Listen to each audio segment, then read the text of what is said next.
5G बहू। सुमित्रा जी का बेटा था अमित और बहू का नाम था अमृता। सुमित्रा जी की बहू की बातें सुनकर ऐसा लगता था कि जैसे वो बहुत इंटेलिजेंट है, क्योंकि उससे कभी भी कोई भी सवाल पूछो फट से जवाब दे देती थी। अरे भाई, उसके जवाब से तो गूगल भी पीछे रह जाता था। और इसलिए कम से कम सुमित्रा जी के घर में तो किसी को भी गूगल की जरूरत ही नहीं पड़ती थी। जब भी घर में कोई बात चलती, कोई कुछ भी कहता, तो अमृता फट से कह देती, ये तो मेरे साथ भी हुआ था, मुझे इसके बारे में सब मालूम है। एक दिन सुमित्रा जी अमित और अपनी बहू अमृता के साथ अमित के बुआ जी, फूफा जी यानी कि मुकेश और उर्मिला जी के यहाँ पर मिलने के लिए गए। अरे बहुत अच्छा किया अमित बेटा, इतने दिनों के बाद आए हो तुम। हाँ सुमित्रा भाभी, कभी तो आ जाया करिए अपने बच्चों को लेकर। आपकी बहू के आने से तो हमारे घर में भी रौनक आ गई है। वो क्या है ना, अमित ऑफिस के काम में बहुत बिजी रहता है, इसलिए उसे तो वक्त ही नहीं मिल पाता। अच्छा, लगता है नौकरी काफी मुश्किल है अमित की। अरे नहीं नहीं फूफा जी, ऐसी कोई बात नहीं है। आप तो जानते हैं ना प्राइवेट जॉब में कितना काम होता है। अरे कोई समझे ना समझे, मुझे तो पता है प्राइवेट नौकरी में इतना काम करना पड़ता है कि इंसान की आफत आ जाती है। लेकिन बेटा, तुमने तो कभी जॉब की ही नहीं, तुम्हें कैसे पता? अरे जॉब नहीं की तो क्या हुआ मम्मी जी, सब जानती हूँ मैं। सबसे पहले ऑफिस में जाओ, वहां पर अपनी एंट्री डालो, उसके बाद दिन भर सिस्टम पर बैठकर काम करो। चारों तरफ कैमरे लगे होते हैं, आप अपनी नजर इधर की उधर नहीं कर सकते। उसके बाद दिन भर बॉस की चिक चिक सुनो, वो अलग से। यही सब होता है, मुझे ना सब पता है। अरे बहू रानी तो काफी इंटेलिजेंट है, हर बात की खबर है इसको। थोड़ी देर बाद, अब देखिए सुमित्रा भाभी, इतने दिनों के बाद आई हैं आप, खाना खाकर ही जाना, ऐसे तो मैं आपको जाने नहीं दूंगी। वैसे बुआ जी, खाने में क्या बनाया है?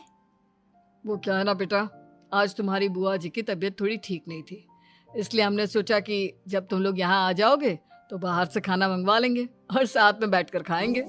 लेकिन बस प्रॉब्लम इतनी सी है कि मुझे बाहर से खाना ऑर्डर करना नहीं आता। सोचा जब अमित आएगा तो उसी को बोल दूंगी।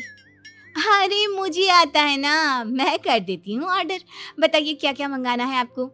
इटालियन, कॉन्टिनेंटल, इंडियन, पंजाबी, सब पता है मुझे। क्या बात है बहू, क्या घर में भी खाना रोज बाहर से ऑर्डर करती हो? अरे नहीं नहीं नहीं बुआ जी, ऐसी कोई बात नहीं है, बस मुझे ना सब पता है। कोई बात नहीं अमृता, मैं अपने फोन से ऑर्डर कर देता हूँ।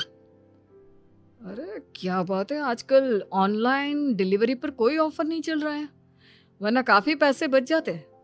कैसी बात करते हैं अमित, मैं कह रही हूँ ना मुझे सब पता है। मुझे एक बहुत अच्छा ऑनलाइन डिलीवरी वाला मालूम है, जहाँ पर 50% ऑफ मिल जाएगा। और आज तो वैसे भी फ्राइडे है ना, फ्राइडे को तो उस पर 50-70% ऑफर मिलता ही मिलता है। अरे क्या बात है, इसके बारे में तो मुझे पता ही नहीं था। अरे बेटा, जिस चीज के बारे में किसी को पता नहीं होता, हमारी बहू को पता होता है। एक काम कर, तू उसी को ऑर्डर करने दे। क्या बात है अमृता बेटा, तुम तो बहुत इंटेलिजेंट हो, सब कुछ जानती हो। कुछ दिनों के बाद सुमित्रा जी की कुछ सहेलियां उनसे मिलने के लिए आती हैं। अरे सुमित्रा बहन कैसी हो, बहू कैसी है तुम्हारी?